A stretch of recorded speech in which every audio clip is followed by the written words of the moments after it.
So just before we start today's episode off, I thought we've now played our 5th and 6th games of Champions League group stages, where as you can see, we topped Group A with 5 wins out of 6 and 16 points accumulated, and thus we now have the Champions League first knockout round draw. So let's do it together. Let's see who we're facing on our first ever knockout round tie in the Champions League. So very excited for it, and looking at some of the unseeded teams there, I mean, this is going to be pretty tricky. I'm starting to think maybe it would have been better if we finished second. So, Atletico Madrid, Monaco, Dortmund, Paris Saint-Germain, Arsenal, Barcelona, Juventus and Sevilla are the unseeded teams. Let's find out who we got then. Arsenal versus Porto, the first round. PSG, Real Madrid, the second tie. And we've got Atletico Madrid in the third tie of the Champions League knockout round. And that's going to be a really tricky one right there. That is going to be a really tricky one. To be fair, whoever we faced would have been very tough indeed. Atletico Madrid in the Champions League knockout stages, the knockout round, sorry. Yeah, I mean, it's going to be tough. I'm hopeful, but I'm quite pessimistic. That's going to be a really tough one.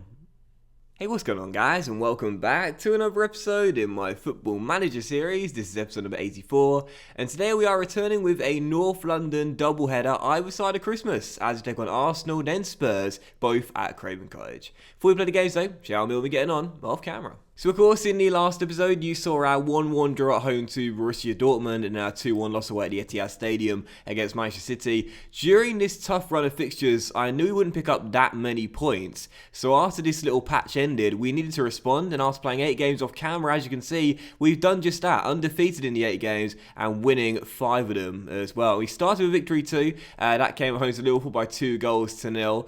Marek Kuchar got our first goal 2 minutes after the restart, and then Dale Kabaki, it was always going to happen, bagged our second goal, scoring against his former club, and made it 2-0 as we wrapped up the 3 points there and claimed a big victory. And following that, in midweek, we beat Slavia Prague by 2-1 in a crazy game, this one. We were playing well, couldn't find a breakthrough, and then the Czech side scored with 7 minutes to go, a wonder goal as well by Karel Geisler as he made it 1-0, and then a minute later we got ourselves back on level terms through John Reliable Black, of course, and then 2 minutes later Mohamed Salah popped up with a winner as Black and Salah assisted each other for the 2 goals to complete the comeback. So we were trailing by a goal with 7 minutes to go, and then 3 minutes later we were leading by a goal. It was an unbelievable finish, 3 goals in 3 minutes and the 3 points for the Lions.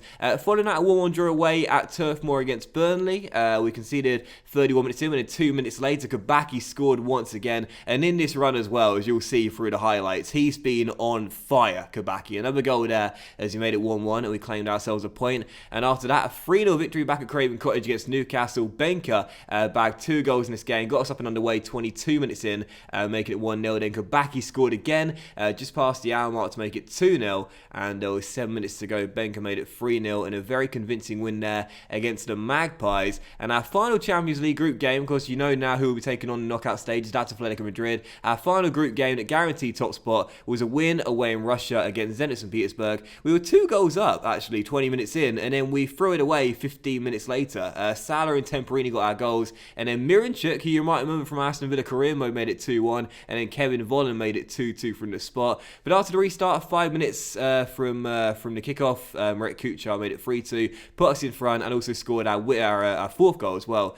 with 15 minutes to go. I loved the goal as well, his 3rd goal. He won the ball back for a slide tackle, then sprinted after it, won it first, then smashed it in. Brilliant work from the skipper there, as he single-handedly made sure we got the 3 points there to finish top of the group. And following that, 3 games in the Premier League, 2 draws and a win. Starting with a draw back in the Premier League away at Vicarage Road against Watford, where we battled back actually from 2 goals down to claim a point. Jack Henry, our former centre-back, we was only with us for a year, made it 1-0 and put the Hornets in front. Then, was it 12 minutes later or 14 minutes later, Juan Hernandez made it 2-0. We were staring down the barrel of defeat, looking like we were going to lose this game, but Benker turned up for us with 6 minutes to go, scored from the spot first, and there were 2 minutes remaining, latched onto a Marek Kuchar through ball, and the Austrian rescued us to bail us out and give us a point. And our final game at Craven Cottage is a 3-0 victory against Leicester. Kabaki once again on fire, bagging a brace, 2 goals in 10 minutes, first in the 32nd minute, and then the second in the 42nd minute as well.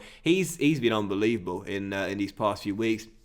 And then Benke with 16 minutes to go got our third goal as Kabaki got the assist for this one as well. He's got 6 assists too to go along with his goals so far this season in a 3-0 win. And our last game was a goalless draw away at St Mary's against Southampton, where we missed chance after chance in that game. Very frustrating indeed. So yeah, not a bad run off camera. In fact, quite a good run really. Sort of like showing our 2 wins there in the Champions League group stage to guarantee top spot. 5 wins out of 6 in the group. That was fantastic. So I think I showed you the group at the start of the episode. But as for the Premier League right now, as you can see, we're in 4th place, and it's a really tight Premier League to start off with. Now, of course, Manchester United are the early pace setters with 39 points, top of the league with 16 games played. Arsenal closing in behind them in 2nd place right now with 35 points. But when you look at the teams that are clustered around the top 4 right now, City have got 33 points, we've got 32, Crystal Palace have got 32, Spurs have got 30, Chelsea have got 27, Everton have got 26, Watford have got 24, Liverpool have got 24. It's quite close here. I know we're only approaching the halfway point, but it's quite a close little run for the European places right now. And yeah, it's been an interesting first half of the campaign. So that's basically that for the intro. And why don't we just dive straight into the first games? I don't think there's anything else to show you as we prepare to play Arsenal in a big game here. So we haven't beaten Arsenal in the series so far. Obviously, that's well documented. Hopefully, first win comes today. Let's find out in a big 4 versus 2nd battle here at Craven Cottage. So this is our team for the game right now in the injury report. Everyone is fine, although this is Webster's first game back since an injury he picked up earlier in the past couple of weeks. Past few weeks even, and he's not fit enough to start this game, so he'll be coming off the bench. So 4-2-4 for the game. This is our team. Petkovic in goal, back for retirement. Also Ferencik around the area with McKennie and Powell as CMs. Louise on left, Menji getting a start on the right, and up top together Benke and club captain Marek Kuchar. On the bench, Ruli, Maori, Pingu, Dobby, O'Reilly, Webster, and Wacky Kabaki, who's been in good form of late. So first game, Arsenal. Let's get our first win against the Gunners in the series. Come on, you Lions. It's about time we beat them. I think this might be the longest I've ever gone in a series without beating a particular team. And I don't know when it's going to end. I hope it ends today, as Benke's done really well there to beat his man to the ball. Oh, and puts it just wide of the post well, as it's still goalless. It is crazy though. You know, we faced Arsenal a number of times, both in the Cup and in the League as well. We just cannot seem to beat them. Surely today, surely this is the one. But the highlight here for the Gunners, Panda floats in a free kick, and the header is well saved by Petkovic. What a stop by the Croatian there, as he turns that close range effort behind for a corner. Still 0-0. I think someone's going to win this game. Arsenal with a corner though. Cristante to the edge, finds Panda inside to Thomas. Also with the tackle, Panda picks it back up and shoots. Deflected and into the back of the net, and the Gunners take the lead. The former Benfica new gen / regen striker we know quite a lot about has made it 1-0 and fired the visitors in front. We will never beat Arsenal in the series. Cristante to Panda. And there's a big element of misfortune to the goal, of course. Partey was tackled by Allsop, but the shot by Panda, oh, who was that? Who did that deflect off there? I'm not entirely sure. It might have been Josh Timon as it goes into the back of the net. Wrong foot's Petkovic, and the Gunners go in front. So 1-0 down, 12 minutes in. Can we respond? Benke down left beats his man. Crosses. Menji's at the far post, just over the bar. Come on. The frustration is real every time we face Arsenal. I just expect us to lose. Marek finds Benke. I got a different feeling about this game now. We started off well, and there is our equalising goal. Ricardo Menji, I often give him a start in big games, because he does come good. Menji is a big game player. In his reports, it says he relishes big matches, and that's why he always performs in a key game in the season. Benke to Louise, rolled through to Marek. Lovely through balls. Benke latches onto it there. Great cross to the far post, and Menji, the El Salvador winger, he's been with us since our promotion-winning season in the Championship, and he might be leaving soon, but I don't want to see him go. 1-1, back on level terms. Well done, Menji. He wanted to leave last season. I was very close to letting him go. Funnily enough, to Arsenal, who wanted to buy him, but in the end I decided against it. But he's still not happy. He doesn't get the first team football he deserves. He's progressed really well throughout this series as well. But I think Menji, his time at the Den, well, Craven Cottage right now, might be coming to an end at some point in the near future.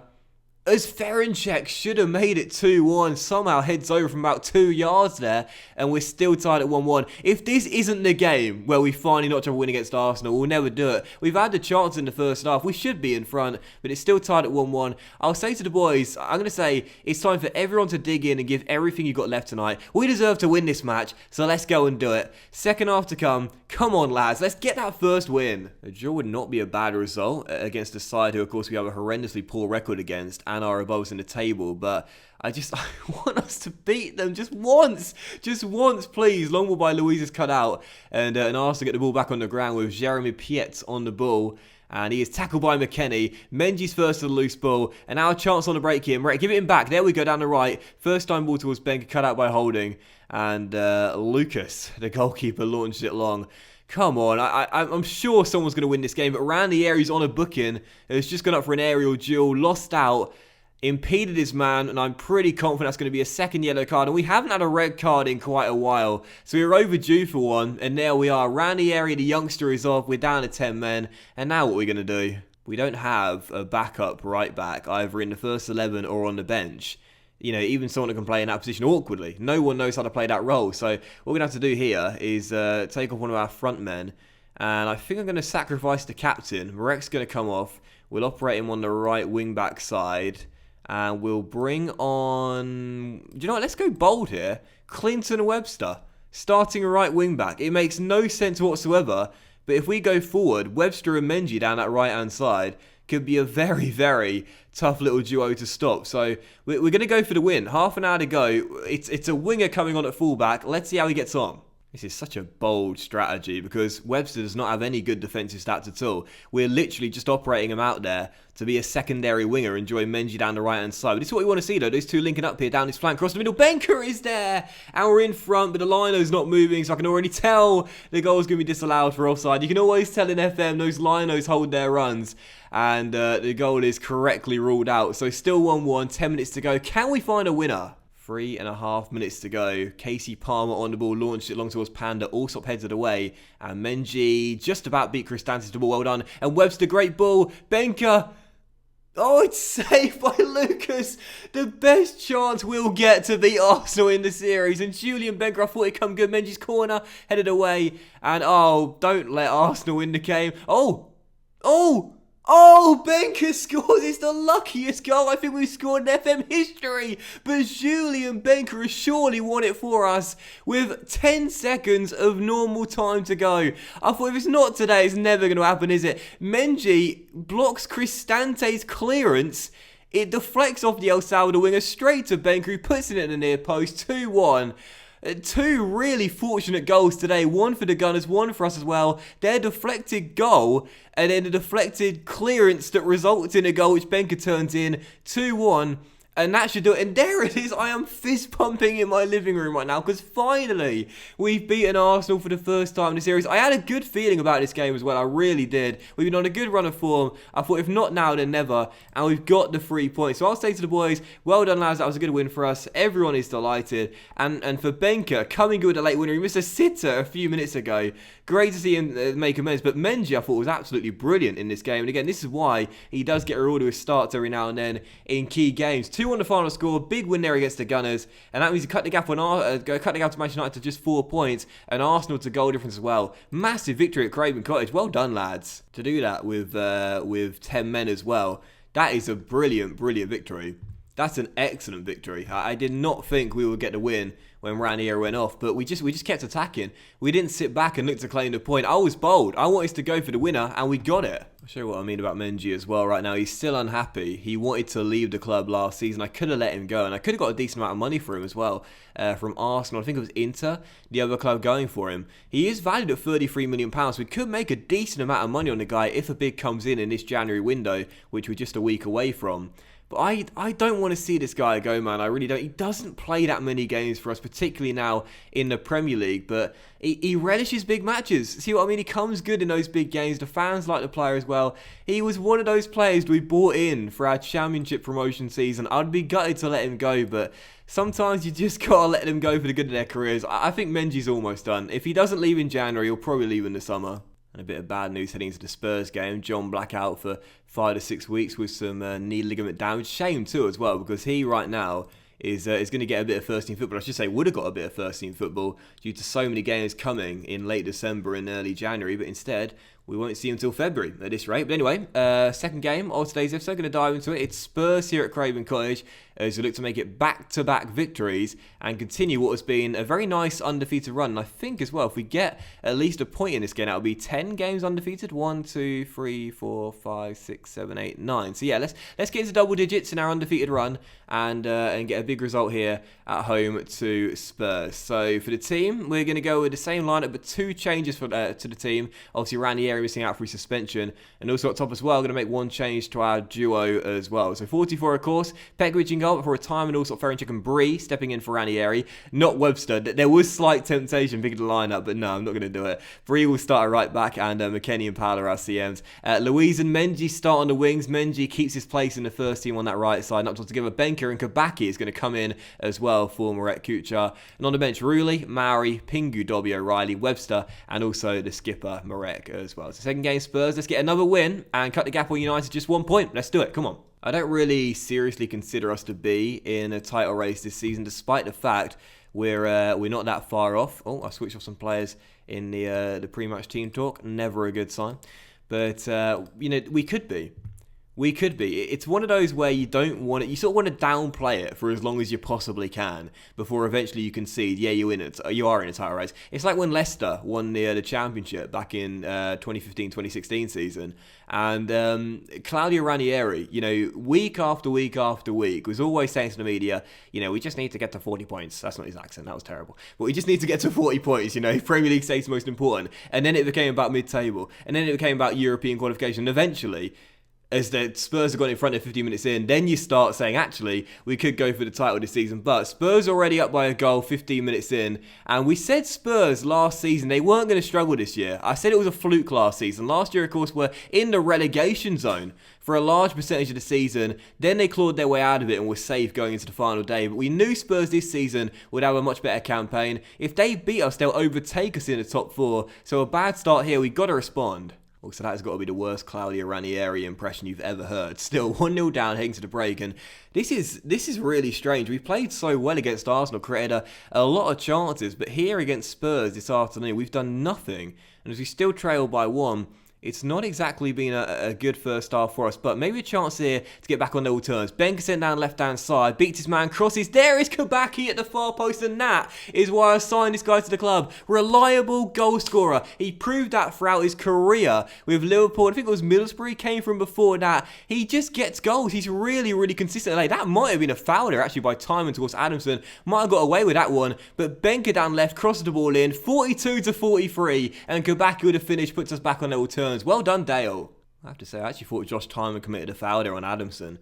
I think we got away with that one. We were very lucky to get the winning goal against Arsenal due to that deflection, and very lucky there as well. I'm always the first to admit that when we've had a little bit of fortune, and we certainly have had our fair share in today's episode. But Spurs looking to respond, and Harry Winks fires it over. 29 minutes to go. Is there going to be a late winner like against the Gunners? As Timon will throw this ball into Weston McKennie, and the American finds Paolo Capango. And our Dutch midfielder, who stepped into this team and barely put a foot wrong since coming in, finds Kabaki into Menji.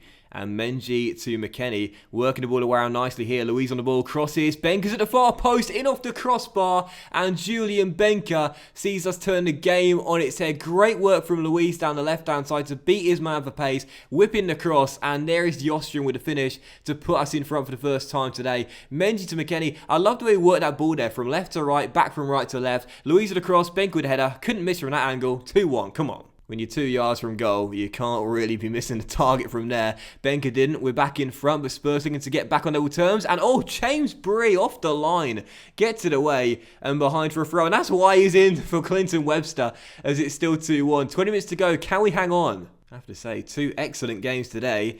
And it might well be 2 excellent victories as well. 2 minutes of normal time to go. Can we rack the points up here? Kabaki to McKennie. And Ferencek, a rare goal scorer, has made it 3-1. Well, if we were going to rack the 3 points up, I would not have put my money on Ferencek to be the guy that gets it. But it's 3-1 and Spurs complaining for offside. I tell you what, if that is offside, we have had a lot of luck in today's episode. If you want to see that on the angle there. Is he? Oh, I think he might have stepped in just on time. Debatable. Might well have been offside though, to be fair. But I'm just going to say we've been very lucky. But right at the end, we're not very lucky because Benker's gone down with an injury. So, wreck on for Julian Benker. Hopefully, not a serious knock there for Julian. And that is the one bad bit of today's episode. There's always one bad bit. You know, even you can never have a flawless episode. But one bad note to end on then. Benker goes down. Hopefully, that's not a serious knock. He's had already one this season. And hopefully that's not a serious one there. But a 3-1 the final score. It's now 10 games unbeaten. I'm very happy with the result and the way you play. Great to come back and claim a victory in this game. And a big 3 points there as we keep the pressure on Manchester United top of the table as well. 3 to 4 weeks with a twisted ankle for Benker. It could have been worse. It could have been worse. But that is already his second key injury of this season, and he had one in pre-season as well. So we got to nurse Benker and make sure he doesn't burn himself out too much and keep on getting too many injuries throughout his career. But that will end today's episode of the Football Manager series, guys. A big thank you for watching. I really hope you have enjoyed it. And if you did enjoy today's episode, then please do drop a like. Because likes are, of course, very much appreciated, and it really helps the channel out as well. Much love to you all. Have a fantastic day. We're now into second. Oh, yeah. 5 points behind Manchester United. And I'll see you for the next episode very soon, where hopefully we'll get just as lucky with the goals we score with games against. Who are we going to come back for? Should we play through January and come back for the Everton Atletico Madrid doubleheader? I'm very tempted. Or maybe sometime in January for a Premier League doubleheader. I'm not entirely sure, actually. We'll come back at some point, either in January or February. And I'll see you for the next episode very soon. Have a great day. Much love. Goodbye. Bye.